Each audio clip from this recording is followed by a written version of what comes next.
नमस्कार, मैं हूं पंकज जाडेजा।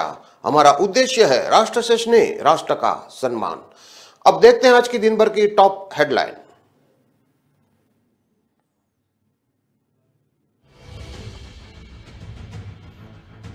उदयपुर के कन्हैया हत्याकांड में 2 पाकिस्तानी शामिल, एनआईए की चार्जशीट पेश। आतंकी घटना माना, 11 आरोपियों ने इस मकसद से की थी वारदात।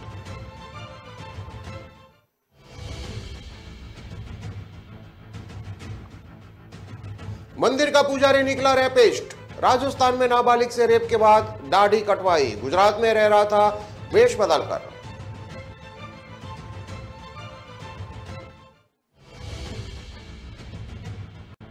कार और ट्रेलर की भीषण भिड़ंत में 4 की मौत। मरने वालों में इंजीनियर, बिजनेसमैन उज्जैन से दर्शन कर लौट रहे थे जयपुर।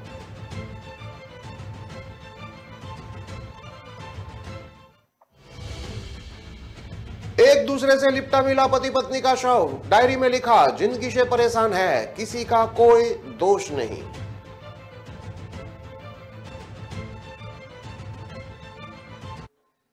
अब देखते हैं खबरें विस्तार से। उदयपुर में कन्हैयालाल हत्याकांड में पाकिस्तान कनेक्शन की आशंका सही साबित हुई है। हत्याकांड के 177 दिन बाद गुरुवार को एनआईए ने स्पेशल कोर्ट में चार्जशीट पेश की है। इस पूरे मामले को आतंकी मॉड्यूल माना गया है। बताया गया है कि देश भर में डर फैलाने के लिए हत्या की गई, इसलिए वीडियो भी बनाया गया। मुख्य आरोपी रियाज और गौश मोहम्मद समेत 11 लोगों को आरोपी बनाया गया है। इनमें 2 पाकिस्तानी भी शामिल हैं। एनआईए ने अपनी इन्वेस्टिगेशन के बाद कराची में रहने वाले 2 आरोपियों को जोड़ा है। हालांकि अब तक ये क्लियर नहीं हो पाया है कि पाकिस्तान के दोनों आरोपियों का इस मर्डर क्या और कैसा रोल रहा है। ये दोनों युवक कई ग्रुप के एडमिन होने के साथ भड़काऊ मैसेज भेजते थे। इन्हीं ग्रुपों में ये सभी आरोपी जुड़े हुए थे। दोनों फिलहाल एनआईए की पकड़ से दूर है। एनआईए मामलों की स्पेशल कोर्ट के जज के अवकाश पर होने के चलते न्यायालय ने ऑफिस रिपोर्ट के लिए 3 जनवरी 2023 की तारीख तय की है। सभी आरोपियों की कोर्ट में पेशी भी नहीं हो पाई है। 3 जनवरी को ही चालान पर भी सुनवाई होगी। जयपुर के स्पेशल कोर्ट में पेश चार्जशीट में एनआईए टीम ने 11 लोगों को आरोपी बनाया है। चार्जशीट में साफ लिखा गया है कि आरोपियों ने एक आतंकी मॉड्यूल के रूप में काम करके बदला लेने की साजिश रची थी। आरोपी कट्टरपंथी थे और भारत समेत दुनिया भर में आने वाले आपत्तिजनक ऑडियो, वीडियो, मैसेज से प्रेरित थे। दोनों आरोपियों ने पूरे देश में खौफनाक तरीके से अंजाम देने के लिए चाकुओं और हथियारों की व्यवस्था की थी। आरोपियों के मन में कन्हैयालाल की फेसबुक पोस्ट को लेकर भारी आक्रोश था। कट्टरपंथी होने के चलते पूरे भारत में आतंक फैलाने के मकसद से आरोपियों ने हत्या का वीडियो बनाया और उसे वायरल किया। उन्होंने भारत के लोगों के बीच इस्लाम के प्रति लिखने पर डरने और आतंक फैलाने के इरादे से एक और धमकी भरा वीडियो भी शूट किया था। दरअसल इस केस में सबसे पहले 29 जून को उदयपुर के दान मंडी में एफआईआर दर्ज की गई थी। इसके बाद उसी दिन एनआईए ने इस केस को री रजिस्टर कर अपनी जांच शुरू की थी। चार्जशीट से सामने आया है कि आरोपियों एक आतंकी गिरोह मॉड्यूल के रूप में काम कर बदला लेने की साजिश रच रहे थे। आपको बता दें कि 28 जून को दोपहर में मालदास स्ट्रीट इलाके में भूत महल गली में दुकान में कन्हैयालाल साहू की रियाज और गौश मोहम्मद ने धारदार हथियार से गर्दन काट दी थी। उस दौरान कन्हैयालाल के एक साथी टेलर कारीगर पर जानलेवा हमला किया गया था। कन्हैयालाल ने फेसबुक पर नुपुर शर्मा के समर्थन में रिपोस्ट किया था। उसके बाद उसे धमकियां मिल रही थी। कन्हैया की सुप्रीम टेलर्स नाम से दुकान थी, जहां उसके साथ ईश्वरलाल गौड़ और राजकुमार शर्मा भी काम करते थे। फिलहाल इस केस से जुड़े 9 आरोपी अजमेर की हाई सिक्योरिटी जेल में बंद है। सभी को अलग अलग बैरक में रखा गया है। 28 जून दिन में करीब 2 बजे थे। उदयपुर के टेलर कन्हैयालाल पर बेरहमी से 30 से ज्यादा वार कर दिए। उसकी दुकान में है उन्हें मौत के घाट उतार दिया गया था। इस हत्याकांड को अंजाम दिया था रियाज और गौश मोहम्मद ने। दोनों ही हत्यारों ने कन्हैया को मारते वक्त उसके परिवार के बारे में नहीं सोचा। चाकुओं से वार करके गला काट दिया। अब बड़ी बेरहम हत्यारा रियाज इन दिनों अपने परिवार से मिलने के लिए गिड़गिड़ा रहा है। जांच एजेंसियों के अधिकारियों से मिन्नतें भी कर रहा है।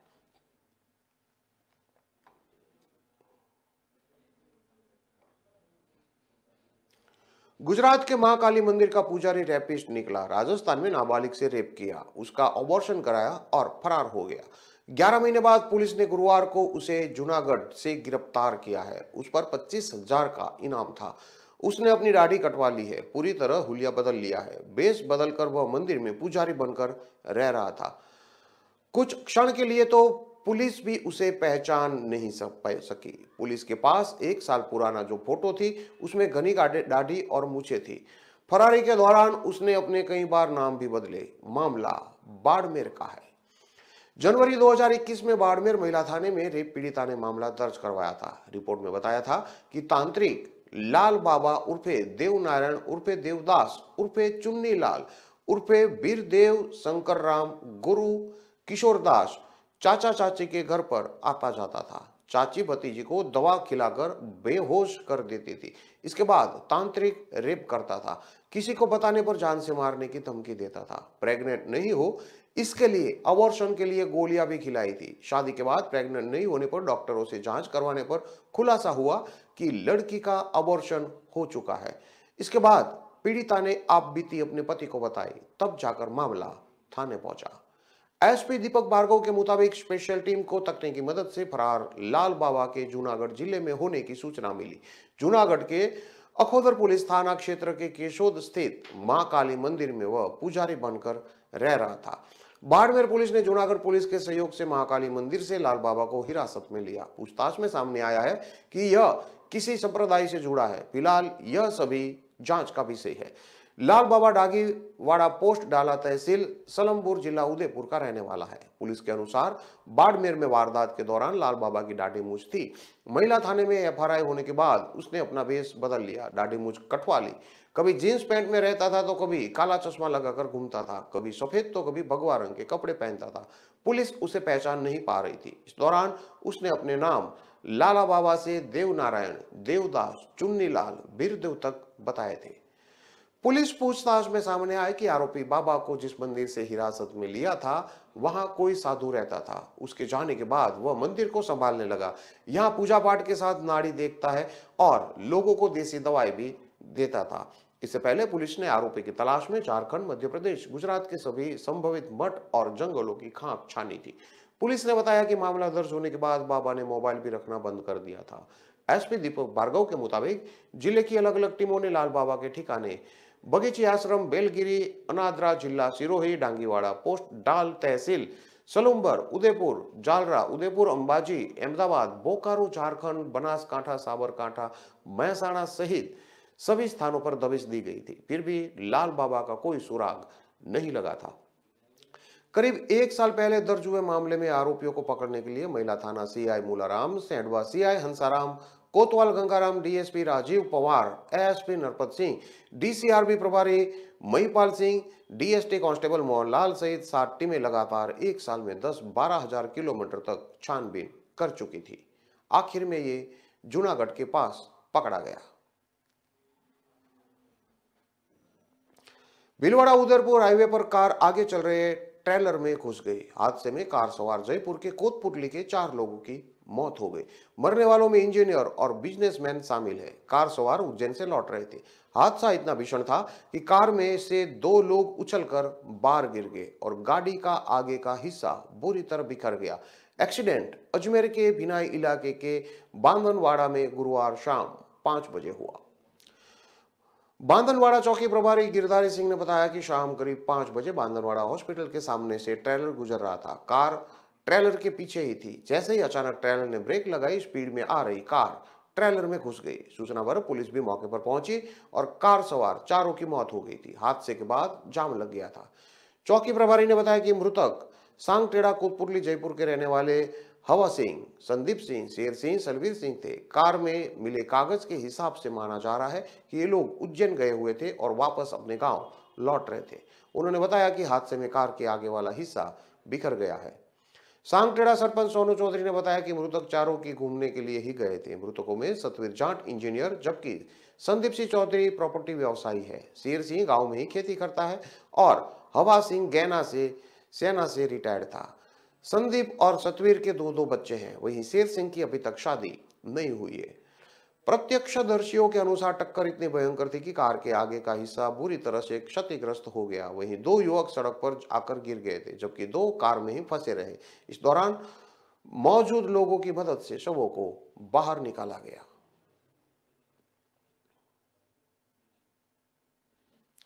जयपुर के दंपति ने अपने घर में पंखे से फंदा लगाकर सुसाइड कर लिया। इनकी कोई संतान नहीं थी। 12 दिन पहले ही पत्नी को कैंसर होने की जानकारी मिली थी। इसके बाद से ही पति पत्नी रोते रहते थे। कोई नजदीकी रिश्तेदार भी इनके पास नहीं रहता है। दोनों में इतना प्यार था कि एक दूसरे से लिपटकर दोनों ने फंदा लगाया। मामला जयपुर के कोटपुतली का है। गुरुवार को सराय मोहल्ला स्थित जनना अस्पताल के सामने रहने वाले रमेश सुरेलिया और उसकी पत्नी संतोष देवी का शव उन्हीं के घर में फंदे से लटका मिला। दोनों अपने मकान में रहते थे। संतोष देवी की तबीयत कुछ महीनों से खराब थी। इलाज के बाद भी जब कोई सुधार नहीं हुआ तो 12 दिन पहले 10 दिसंबर को ही रमेश उन्हें जयपुर एसएमएस अस्पताल में दिखाने के लिए ले गए। यहाँ डॉक्टर ने बताया कि संतोष देवी को कैंसर है। कांपते हुए हाथों में रिपोर्ट थामे रमेश ने जब डॉक्टर से इसके इलाज के बारे में पूछा तो जवाब सुनकर उनके पैरों के तले से जमीन खिसक गई। डॉक्टर ने बताया कि कैंसर अपने लास्ट स्टेज पर है, कुछ भी कहना मुश्किल है। दोनों कोटपुतली वापस लौट गए। किराएदार दुकानदार ने सबसे पहले देखा था। डीएसपी गौतम कुमार ने बताया कि गुरुवार सवेरे रमेश और संतोष ने घर में बने एक कमरे में फंदे से लटक कर आत्महत्या कर ली। इनके घर के बाहर एक मेडिकल स्टोर है। ये स्टोर इन्हीं की दुकान में चलता है, जिसे किराए पर दिया गया है। मेडिकल स्टोर चलाने वाले रामकुमार चंदेला ने बताया कि रमेश सुरेलिया रोजाना उनके पास बाहर आकर बैठते थे। रामकुमार दंपति के लिए खाना लेकर आते थे। रमेश खाना लेकर चले जाते थे। गुरुवार सवेरे जब वे नहीं आए तो रामकुमार अंदर गए। कमरे में पति पत्नी के शव पंखे पर फंदे से लटके हुए मिले। उन्होंने बाहर जाकर लोगों को इसकी सूचना दी। सूचना के बाद पुलिस भी मौके पर पहुंच गई थी। डीएसपी गौतम कुमार ने बताया कि कमरे में एक डायरी में लिखा सुसाइड नोट भी मिला है। इसमें लिखा है कि हम जिंदगी से परेशान होकर आत्महत्या कर रहे हैं। किसी का कोई दोष नहीं है, किसी को परेशान नहीं किया जाए। सुसाइड नोट में रुपयों के लेन देन, संपत्ति और पत्नी के कैंसर पीड़ित होने की भी बात लिखी है। डीएसपी ने बताया कि हम मामले की जांच कर रहे हैं। कमरे के दरवाजे के अंदर से कुंडी नहीं लगी हुई थी, आधा बंद था। दंपति के कोई बच्चा नहीं था।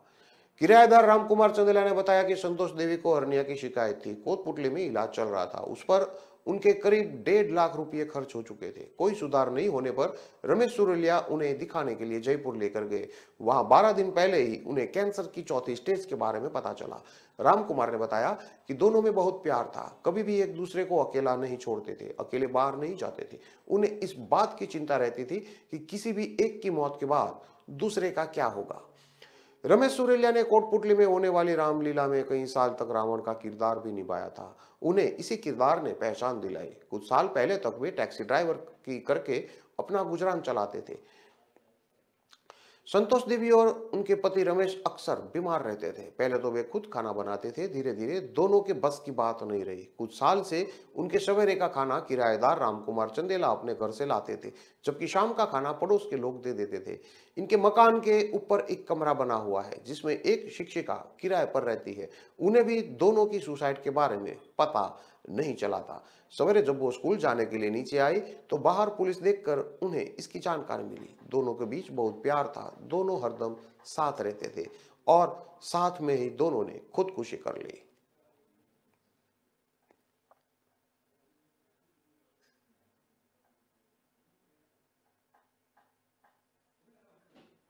खबरों में लेते हैं अब एक छोटा सा विराम।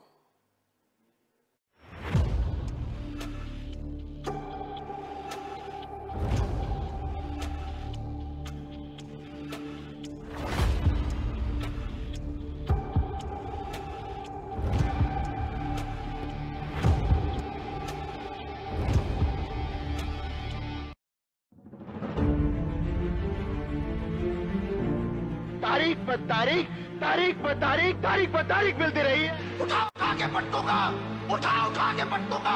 उतार कर फेंक दो ये वर्दी, अब बैंड नंबर बन जाएगा पट्टा अपने घर में। दिन मुझे देश के गद्दार का पता चला, जिए दूंगा। भी मेरा साथ दोगे? हमेशा दिन।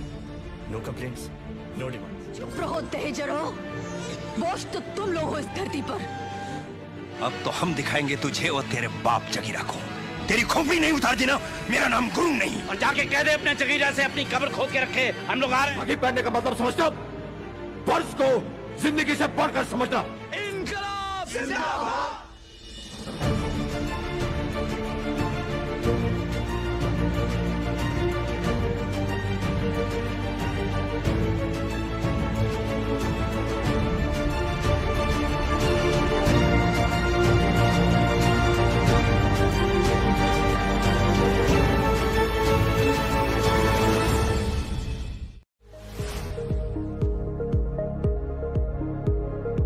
आपने देखा होगा एग्जाम में आपकी समस्या ये होती है कि देखो ये बगल वाला तो ऊपर देखता नहीं, लिखता ही रहता है, अब मैं पीछे रह जाऊंगा, उसको ना, यानी दिमाग उसी में लगा पड़ा है। आपका दिमाग इतना हल डोल कर रहा है कि जो भीतर मेमोरी रूपी जो कॉइन है ना, आपको वो दिखता ही नहीं है। एक बार मन को स्थिर कर लीजिए, मन को स्थिर करने की दिक्कत है तो जरा डीप ब्रीथिंग कर लीजिए, 3-4 बार गहरी सांस लीजिए, एकदम सीना तान करके आंख बंद करके कुछ पल बैठिए। मन स्थिर हो जाते ही वो कॉइन जैसे दिखने लगता है, आपके मेमोरी के भीतर पड़ी हुई चीज यूं ही उभर करके आना शुरू हो जाती है। और इसलिए ईश्वर ने जिसकी मेमोरी ज्यादा है उसको कोई एक्स्ट्रा एनर्जी दी है, ऐसा नहीं है जी। हम सबको, हमारे सबका जो इंटरनल प्रोडक्ट है ना, परमात्मा ने बहुत ढंग से बनाया हुआ है। हम किसको पनवाते हैं, किसको बढ़ाते हैं, उस पर निर्भर करता है। तो आप इसको बहुत आसानी से कर सकते हो। आप में से जो लोग पुराने शास्त्रों को जानते होंगे, कुछ तो कभी यूट्यूब पर भी कुछ चीजें अवेलेबल होती हैं। कुछ शताब्दानी लोग होते हैं, उनको एक साथ 100 चीजें याद आती हैं। हमारे देश में ये चीजें कभी कभी इसकी बड़ी प्रचलन हुआ करती थी। तो हम इसको ट्रेन कर सकते हैं, अपने मन को भी ट्रेन कर सकते हैं। लेकिन मैं आज, आप परीक्षा में जा रहे हैं इसलिए मैं उस दिशा में आपको नहीं ले जाऊंगा, लेकिन मैं कहता हूं मन स्थिर रखिए। आप अपने पास चीजें पड़ी हैं, वो अपने आप आना शुरू हो जाएगी, आपको वो दिखना शुरू हो जाएगी, आपका उसका स्मरण होना शुरू हो जाएगा और वही बहुत बड़ी ताकत बन जाएगा।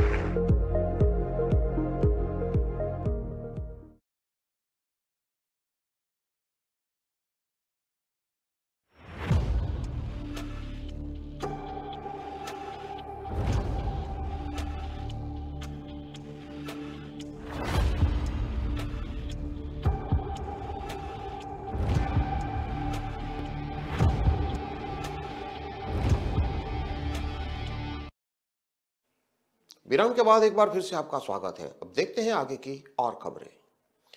मध्य प्रदेश में कोविड पॉजिटिविटी दर गुरुवार को 0 हो गई। इस बात का खुलासा स्वास्थ्य संचालनालय की कोविड हेल्थ बुलेटिन रिपोर्ट से हुआ। गुरुवार को प्रदेश की अलग अलग लैब्स में कोविड संदिग्ध मरीजों के भेजे गए 100 सैंपलों की जांच की गई, जो जांच में नेगेटिव निकले। उधर प्रदेश में कोविड के नए वेरिएंट का अलर्ट जारी करने के बाद स्वास्थ्य विभाग ने इससे निपटने के लिए तैयारियां भी शुरू कर दी है। इसके लिए सभी जिलों में CMHO को सर्विलांस सैंपलिंग और पॉजिटिव मरीजों के लिए इंतजाम करने के लिए निर्देश दिए हैं, ताकि कोविड आउटब्रेक होने पर मरीजों को इलाज के लिए परेशान ना होना पड़े। कोविड हेल्थ बुलेटिन के अनुसार गुरुवार को प्रदेश में कोरोना का एक भी नया मरीज नहीं मिला। बुधवार शाम कोरोना के लक्षण वाले 100 संदिग्ध मरीजों के सैंपल जांच के लिए भेजे गए थे। सभी की रिपोर्ट नेगेटिव आई है। इसके अलावा 9 सैंपल लेबोरेटरी से रिजेक्ट किए गए हैं। इसके चलते सभी 9 कोविड संदिग्ध मरीजों के सैंपल जांच के लिए दोबारा लिए जाएंगे। CMHO डॉक्टर प्रभाकर तिवारी ने बताया कि पिछले 2 सप्ताह में मिले 3 कोविड पॉजिटिव मरीजों के सैंपल जीनोम टेस्ट के लिए एम्स भोपाल भेजे हैं। जांच रिपोर्ट अगले सप्ताह आएगी। भोपाल में गुरुवार को एक कोरोना पॉजिटिव मरीज की रिपोर्ट नेगेटिव आने पर उसे होम आइसोलेशन से डिस्चार्ज कर दिया गया। इससे भोपाल में कोविड एक्टिव केस की संख्या 3 से घटकर 2 और प्रदेश में 7 से घटकर 6 हो गई है। इसकी पुष्टि स्वास्थ्य संचालनालय के एक सीनियर अफसर ने की है। कोरोना को लेकर प्रदेश सरकार ने जांच की गाइडलाइन जारी कर दी है। इसके तहत हाई रिस्क ग्रुप के लोगों की जांच के लिए कहा गया है। कोविड प्रभावित देशों से आने वाले यात्रियों की जांच भी करने के निर्देश दिए गए हैं। आपातकालीन स्थिति में जांच के लिए रैपिड किट का इस्तेमाल करने की भी अनुमति दे दी गई है। उधर एमजीएम मेडिकल कॉलेज के अधिकारियों ने सरकारी अस्पतालों के ऑक्सीजन प्लांट्स को चलाकर देखा। स्वास्थ्य आयुक्त डॉक्टर सुदाम खाड़े द्वारा कलेक्टर और सीएमएचओ के लिए जारी गाइडलाइन के अनुसार संक्रमित के संपर्क में आने वाले 60 से अधिक उम्र के बुजुर्ग जिन्हें पूर्व से शुगर, बीपी या कैंसर हो और सर्दी जुकाम के लक्षण भी हो तो जांच करवाई जाए, यानी हाई रिस्क ग्रुप वालों की ही जांच करनी जरूरी है। प्रदेश में कोरोना को लेकर अलर्ट है, लेकिन 30 जिलों में कोरोना की न तो जांच हो रही है और न ही स्क्रीनिंग हो रही है। इसकी वजह से पिछले एक हफ्ते से चल रही संविदा कर्मचारियों की हड़ताल है। स्वास्थ्य संचालन के अफसरों के मुताबिक कोरोना के संदिग्ध मरीजों की सैंपलिंग, स्क्रीनिंग और टेस्टिंग का काम संविदा स्वास्थ्य कर्मचारियों से कराया गया था। यह कर्मचारी अभी हड़ताल पर है। इसके चलते इंटीग्रेटेड डिसीज सर्विलांस प्रोग्राम यानी कि IDSP शाखा में कार्यरत डॉक्टर, डाटा ऑपरेटर सहित अन्य अमला सीएमएचओ को कोई रिपोर्ट ही नहीं दे पा रहे हैं। इस कारण स्वास्थ्य विभाग के कोविड के पुराने स्ट्रेन की तुलना में इसका ट्रांसमिशन रेट काफी ज्यादा है। कोविड के जितने भी पुराने स्ट्रेन थे वह अधिकतम 6 से 8 लोगों को संक्रमित करते थे, लेकिन कोविड के BF.7 स्ट्रेन संक्रमित व्यक्ति संपर्क में आए 12 से 16 लोगों को संक्रमित कर सकता है। छींक, सर्दी, खांसी और बुखार की शिकायत होने पर कोविड टेस्ट कराया जाए। वायरल फीवर और कोविड दोनों के लक्षण एक जैसे हैं, इसलिए संभव है कि कोविड की रिपोर्ट नेगेटिव आए। बावजूद इसके जब तक सर्दी, खांसी, बुखार और छींक आने की परेशानी पूरी तरह से ठीक ना हो जाए, भीड़ वाले स्थानों पर जाने से बचना चाहिए। कोविड के नए वेरिएंट की जांच ICMR अप्रूवल एंटीजन और RT-PCR टेस्ट किट से की जा सकेगी। नया स्ट्रेन पुराने किट से डिटेक्ट हो रहा है। देश में 90% वयस्क कोविड का टीका लगवा चुके हैं। इनमें कोविड की एंटीबॉडी मौजूद है, लेकिन एंटीबॉडी किस लेवल की है यह किसी को पता नहीं है। 12 साल से कम उम्र के बच्चों को इसके संक्रमण का खतरा ज्यादा है। इसकी वजह बच्चों को किसी भी प्रकार की कोई भी कोविड का टीका नहीं लगना है। कोविड वैक्सीन का बूस्टर डोज लिए हुए अधिकांश लोगों को 1 साल से ज्यादा समय हो गया है। इस डोज से भी सभी में एंटीबॉडी बनी है, जिसका अलग अलग व्यक्ति में अलग अलग लेवल होगा। इस कारण यह कहना सिरे से गलत है कि जिन्हें कोविड वैक्सीन का बूस्टर डोज लगा है वह नए वेरिएंट से संक्रमित नहीं होगा। बूस्टर डोज ले चुके व्यक्ति के संक्रमित होने पर संक्रमण गंभीर नहीं होगा।